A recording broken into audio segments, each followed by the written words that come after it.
Hello everyone, आज हम बात करने वाले हैं प्रोक्रेस्टिनेशन से कैसे डील करें। सबसे पहले हम ये समझेंगे कि प्रोक्रेस्टिनेशन है क्या।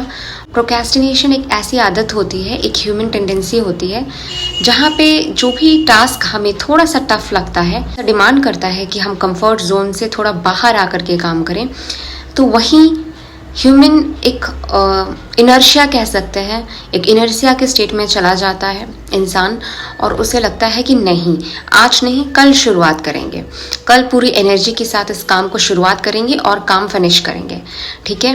और आज के लिए उसने कोई ना कोई एक्सक्यूजेस ढूंढ लेना है, और ये कल कभी नहीं आता है। फिर कल वो कहेंगे कि कल कर लेंगे, तो ये कल एक लूप में चलता ही रहता है। और फिर इस तरीके से जो भी चीज़ें हमने अपने लिए डिसाइड कर रखा है वो चीज़ें कभी भी फुलफिल नहीं हो पाएंगी, क्योंकि हम रिक्वायर्ड एक्शन से नहीं ले पा रहे हैं, ठीक है। तो this is called the state of procrastination. अब क्यों करते हैं हम ये? बिकॉज हमारे माइंड को लगता है कि ये हमसे हार्डवर्क डिमांड कर रहा है। कोई भी पर्टिकुलर टास्क ये जो है हमने सोच रखा है, चाहे वो पढ़ना हो या फिर कोई और काम हो, हमसे हार्डवर्क डिमांड कर रहा है और ये हमें हमारे कंफर्ट जोन से बाहर ले जाएगा। बस ये सोच कर ही हम डर जाते हैं और कोई ना कोई बहाना ढूंढ लेते हैं, ठीक है। और परफेक्ट टाइमिंग, परफेक्ट डे का इंतज़ार करते रहते हैं, और वो डे यानी कि डे ऑफ डिलीवरेंस कभी नहीं आता, और हम बैठे बैठे सिर्फ हवा महल बनाते रहते हैं। अगर हम इस लूप में फंसे रहेंगे ना, तो ट्रस्ट में पूरी ज़िंदगी निकल जाएगी, और वो काम भी नहीं होगा, वो परफेक्ट टाइमिंग भी नहीं आएगी, और आपके पास एक्सक्यूजेस का एक लंबा लाइन लग जाएगा, जो किसी और को तो खैर छोड़िए, आपको खुद भी सुनने में अच्छा नहीं लगेगा, राइट। प्रोक्रेस्टिनेशन इसलिए बहुत ज़्यादा खतरनाक हो जाता है क्योंकि ये हमसे हमारा टाइम छीन लेता है। किसी भी काम को करने का जो बेस्ट टाइम हमारे पास प्रेजेंट है, उस प्रेजेंट को हमसे छीन लेता है, और फिर कल के बारे में किसी को नहीं पता। आज आपके पास शायद 2-3 चैलेंजेस आपका सामना करने के लिए खड़े हैं, कल शायद वो 20-30 हो जाएं। इसलिए कभी भी ये मत सोचना कि कल सारी सिचुएशंस मेरे फेवर में आएंगी तब हम काम को शुरुआत करेंगे। ये एक बेवकूफ़ी है, और ये बहुत सारे लोग करते रहते हैं, including me. I am not some saint कि मैं जो भी चीज़ें बोल रही हूँ उसको 100% फॉलो कर पाती हूँ, पर कोशिश करती हूँ। Through many practices I try to do whatever I have decided. तो जो ट्रिक्स मैं अपनाती हूँ, मैं कोशिश करूँगी आपसे शेयर करने की, और प्लीज़ आप इसको फॉलो करिए, क्योंकि अगर जो चीज़ें आपने डिसाइड कर रखा है उसको आप पा लेंगे तो आपका ही फ़ायदा है, ओके। इससे किसी और को कुछ भी नहीं मिलने वाला, मुझे भी कुछ नहीं मिलने वाला। इसलिए अपने लिए स्टेप लेना सीखो।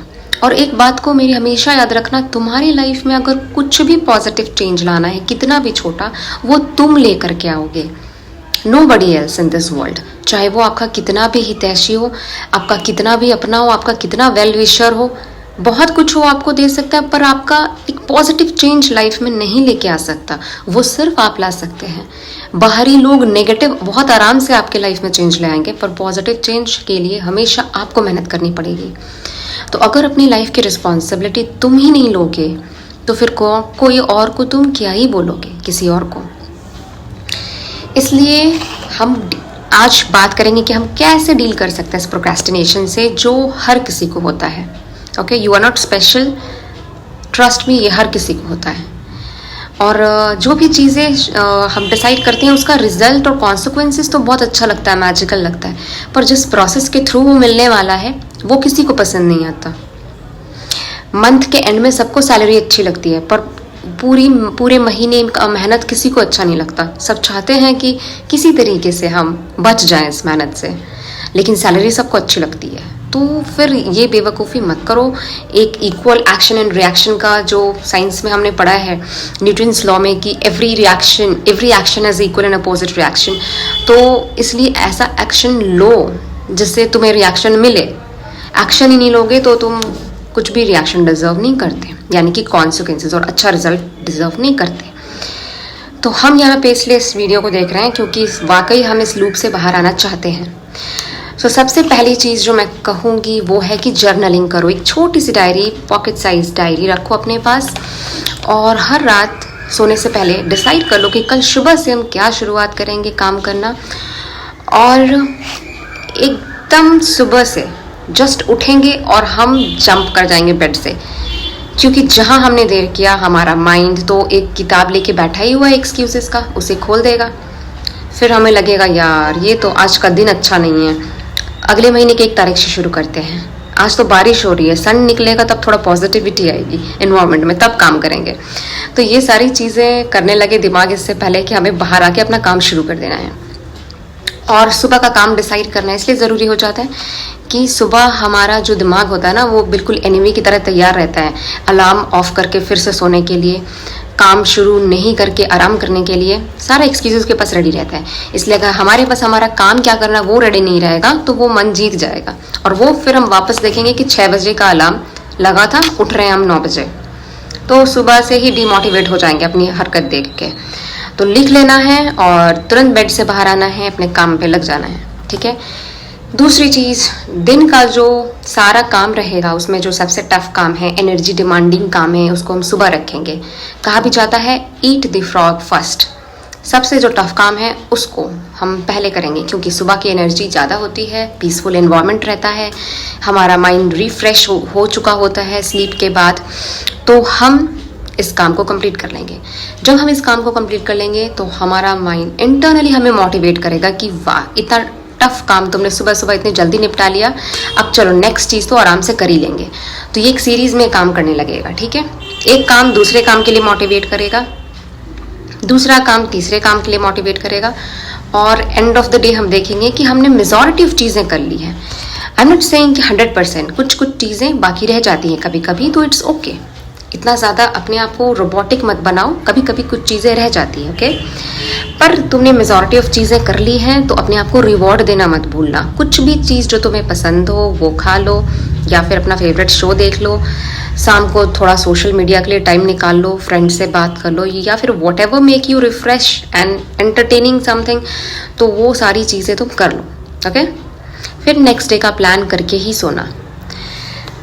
Okay, so this is the thing. And next step जो है, नेक्स्ट ट्रिक जो है इसे डील करने का, अपने जो ईयरली गोल्स हैं उसको छोटे छोटे मंथली गोल्स में बांटो, मंथली गोल्स को वीकली गोल्स में बांटो, और वीकली को डे बाय डे गोल्स में बांट लो। इससे तुम्हारा क्या होगा, तुम्हें पता चलते रहेगा कि तुम ट्रैक कर पाओगे अपने एक्टिविटीज़ को कि क्या वाकई जो तुमने सोच रखा है उस तरफ तुम बढ़ भी रहे हो या नहीं। बढ़ रहे हो तो किस स्पीड से बढ़ रहे हो, किस सिंसियरिटी से बढ़ रहे हो। किसी भी बड़े चीज़ को अचीव करने के लिए एक कंटिन्यूटी होना, एक परसिस्टेंस होना इज़ वेरी वेरी इंपॉर्टेंट। तो ये परसिवरेंस लाने के लिए तुम्हें क्या करना होगा, अपनी डायरी मेंटेन करनी होगी, अपनी एक्टिविटीज़ को ट्रैक करना होगा, ठीक है। और बहुत ऑनेस्टली लिखो, एक चीट डे का ये बनाओ, किसी दिन तुम जो सोचे हो नहीं कर पाए, या फिर तुमने जो सोचा था कि नहीं सोशल मीडिया को 1 घंटे से ज़्यादा नहीं देना है, वो 1 घंटा क्रॉस हो गया, तो बहुत ऑनेस्टली लिख दो कि हाँ मेरे से ये चीज़ इस समय हुई है।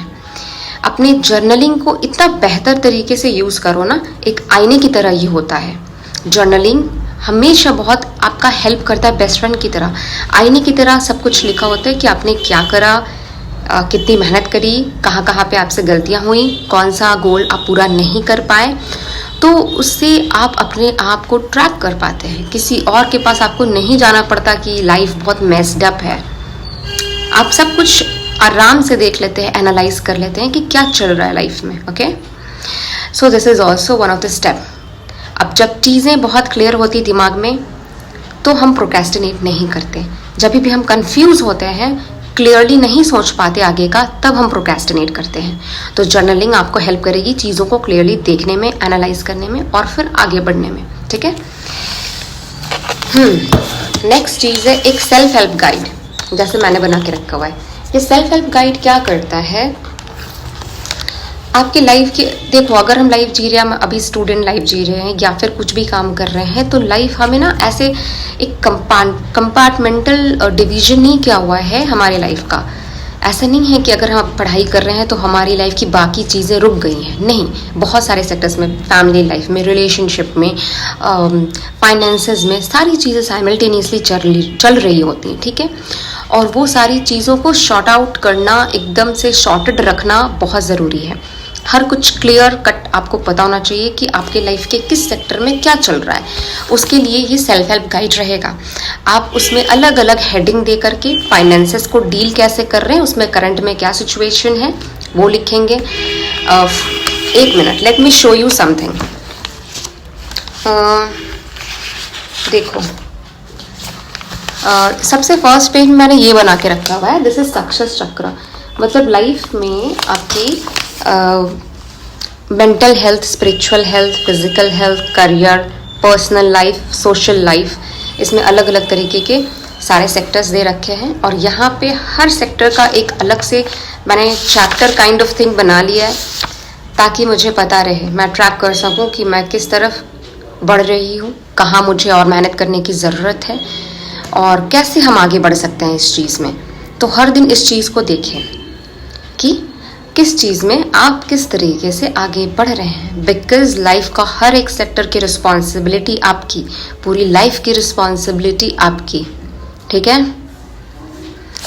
किसी भी सेक्टर में किसी और के हिसाब से मत जीना, मैं सिर्फ इतना ही कहना चाहती हूँ। अपने हिसाब से जीना, और अपने हिसाब से जीने के लिए तुम्हें पता होना चाहिए कि तुम्हारा पैटर्न क्या है, लूप होल्ड्स क्या है जो तुम्हें होल्ड करके रखा हुआ है, क्या चीज़ तुम्हें हेल्प करती है, क्या चीज़ तुम्हें होल्ड बैक करती है। ये सारे वीकनेस और सारे स्ट्रेंथ्स तुम्हें तुम्हारी पता होनी चाहिए। इसके लिए ये सेल्फ हेल्प बुक है, self help guide, whatever you want to call it. जैसे पढ़ाई करते हुए भी हमारे पास हमारा फ़ोन होता है, ताकि बीच में अगर हमें कुछ सर्च करना हुआ तो हम कर सकें। बट टेल मी ऑनेस्टली, क्या तुम पढ़ाई के लिए यूज़ करते हो फ़ोन को? नहीं, तुम सोशल मीडिया पे चले जाते हो और तुमको लगता है यार 2-3 मिनट का ब्रेक ले सकते हैं। नहीं, ये तुम्हारा वो जो रिदम है, जो सिंसियरिटी है उस टास्क को लेकर के, उसको ब्रेक कर देता है।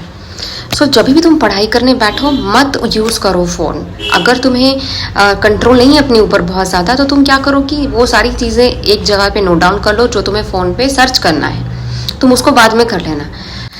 तो अपने आप को थोड़ा डिसिप्लिन बनाओ। जैसे ही तुम डिसिप्लिन बनाओगे अपने आप को, तो तुम्हारा प्रोक्रेस्टिनेशन वाला हैबिट, कोट मैं दिखाती हूँ मैंने क्या लिख रखा है यहाँ पे, ओन योरसेल्फ।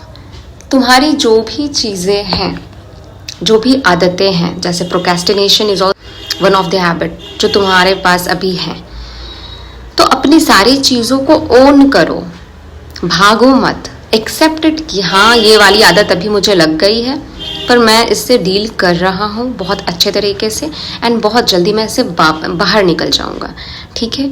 तो कभी भी लाइफ के किसी स्टेज में हो, फेलियर्स देख रहे हो या फिर सक्सेस, अपने आप को ओन करना सीखो, ओन योरसेल्फ। जैसे ही तुम अपने आप को ओन करने लग जाओगे ना, तुम अपना बहुत अच्छे से ख्याल रखना सीख जाओगे। तुमको अपने आप को लेकर के रिस्पॉन्सिबिलिटी फील होगी, और तुम अपने आप ही सोचोगे कि मैं सारी जो नेगेटिव हैबिट्स हैं उससे दूरी बना लूँ थोड़ा। तो ये सारी चीज़ें इस तरीके से काम करती हैं। ये साइकोलॉजिकल एक ट्रिक है जहाँ से आप प्रोक्रेस्टिनेशन को दूर भगा सकते हैं अपनी लाइफ से। और इससे एक और चीज़ जो आपको करनी चाहिए वो ये है कि अपनी लाइफ को थोड़ा सा इंटरेस्टिंग भी बनाओ। अगर पूरे वीक पढ़ाई की हो तो वीकेंड्स पे कुछ बाहर जाओ, कहीं बाहर जाओ, दोस्तों से मिलाओ, आसपास की कहीं घूमने की जगह है वहाँ घूमाओ। सॉरी, जब तुम अपने आप को ट्रीट नहीं करोगे अच्छे से, तो वो तुम अपने बात को कैसे मानोगे। जैसे एक छोटे बच्चे को हम पढ़ाते हैं तो हम बोलते हैं ना, होमवर्क कंप्लीट कर लो फिर हम तुम्हें आइसक्रीम खिलाएंगे या चॉकलेट खिलाएंगे, तो फिर वो बच्चा काम कर लेता है। तो हम भी एक बच्चे की तरह है, हमारा मन भी एक बच्चे की तरह है। अगर तुम देखो कि ये सिंसियरली अपने काम को करा है इसने, तो तुम इसको सच में कुछ रिवॉर्ड करो।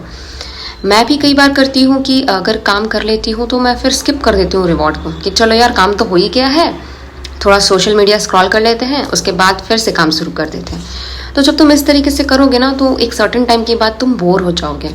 तुम्हें लगेगा कि तुम पूरी दुनिया पता नहीं क्या ही कर रही है, और तुम सारा चीज़ मिस करके बस ये काम को किए जा रहे हो जिसमें कोई भी इंटरेस्ट नहीं है, जिसमें कुछ भी मज़ा नहीं आता। हाँ, सच में पढ़ाई में उतना ज़्यादा मज़ा नहीं आता, क्योंकि हमारा बुक है स्टैटिक है। ये सोशल मीडिया की तरह बहुत ज़्यादा वाइब्रेंट कलर से नहीं भरा हुआ है और चीज़ें यहाँ वहाँ नहीं जा रही है, तो ये हमारे ध्यान को, फोकस को बांध के नहीं रख सकता आज के ज़माने में बहुत देर तक। तो चीज़ें हमें बोरिंग लगती है, ड्रेनिंग लगती हैं। तो इसीलिए अपना जो ट्रीट देना है, अपने आप को जो रिवॉर्ड देना है, उसको स्किप मत करना, ठीक है, वरना तुम्हारी बात नहीं मानेगा तुम्हारा दिमाग फिर। ओके, नेक्स्ट चीज़ जो करनी है, एक छोटा सा नाइट एफर्मेशन तैयार करो जिसमें तुम अपने आप को एफर्म करो, थैंक्स बोलो अपने आप को कि हाँ आज का काम मैंने बहुत अच्छे से कर लिया, हाँ कुछ चीज़ें बाकी रह गई हैं, कल उसको भी डील कर लेंगे, और मैं बहुत अच्छे से काम करते हुए अपने सारे डे टू डे रूटीन को फॉलो करते हुए, डे टू डे टारगेट्स को अचीव करते हुए आगे बढ़ते जा रहा हूँ। और इसी तरीके से करते करते मैं लाइफ के सारी गोल्स को बहुत ब्यूटीफुली अचीव करने वाला हूँ। तो इस तरीके का सूदिंग सा एक नाइट एफर्मेशन सुनते हुए आप सोइए और फिर नेक्स्ट डे से काम शुरू करिए, ठीक है। देखो, हम सोचते हैं ना कि हमारे साथ रहे कोई, ऐसा हो कि हमारे साथ रहे और हमें कहते रहे कि नहीं तुम बहुत सही कर रहे हो, तुम बहुत लाइफ में स्ट्रगल कर रहे हो, मेहनत कर रहे हो, तुम ज़रूर कुछ बनोगे। तो ऐसा हर वक्त नहीं होता। कई लोगों के साथ ऐसे लोग नहीं होते जो उनको मेंटली इमोशनली इतना सपोर्ट कर सके। ट्रस्ट में ये गॉड का एक गिफ्ट है अगर किसी के पास कोई अपना ऐसा फ्रेंड है या फिर कोई रिलेटिव है जो उसके हार्डशिप्स के दौरान हमेशा उसके साथ खड़ा रहे, उसके अप्स एंड डाउन्स में उसके साथ खड़ा रहे, उसको इमोशनल सपोर्ट दे। बहुत कम लोग के साथ ऐसा होता है, पर हमें हर किसी को अपनी लाइफ जीनी होती है, राइट। उसके साथ कोई हो या ना हो, तो अपने आप से ध्यान दो कि तुम कैसे बात करते हो। अपने आप से बहुत अच्छे फ्रेंड की तरह प्यार से बात करो। तुम एटलीस्ट अपने आप से प्यार से बात करो, ठीक है, रिस्पेक्ट के साथ बात करो, और ज़रूरत पड़े तो थोड़ी डांट भी लगा लो। बाहर दुनिया में ढूंढना बंद कर दो कि अगर कोई होता तो शायद चीज़ें थोड़ी आसान हो जाती। ऑफ कोर्स हो जाती, पर अब नहीं है ना, तो एक्सेप्ट इट एंड अपनी रिस्पॉन्सिबिलिटी लो। और ट्रस्ट में जब तुम अपने भरोसे से सारी चीज़ें कर लोगे ना, और जब अचीव करोगे, तो तुम्हारे नज़र में तुम्हारी जो पोजीशन होगी उससे तुम्हारे नज़रों में तुम्हारी रिस्पेक्ट बहुत बढ़ जाएगी। और जब सेल्फ रिस्पेक्ट बढ़ जाती है अपनी ही नज़रों में, तो फिर तुम एक समझ लो कि तुम्हारा थ्रू आउट लाइफ के लिए एज अ फ्यूल काम करता है। तुम फिर तैयार हो दुनिया को फेस करने के लिए, ठीक है। तो प्रोक्रेस्टिनेशन एक बहुत ऐसी चीज़ नहीं है कि तुम कभी इसको ख़त्म ही नहीं कर सकते, कर सकते हो। एंड 100% ख़त्म नहीं होता, तब भी परेशान मत हो। थोड़ा सा पहले डील करने की कोशिश करो, देखो तुम काम करने लग जाओगे, ठीक है। तुम्हारा काम ही तुम्हें आगे और आगे लेते जाएगा। Okay, so trust the process, trust your self and love your self most importantly.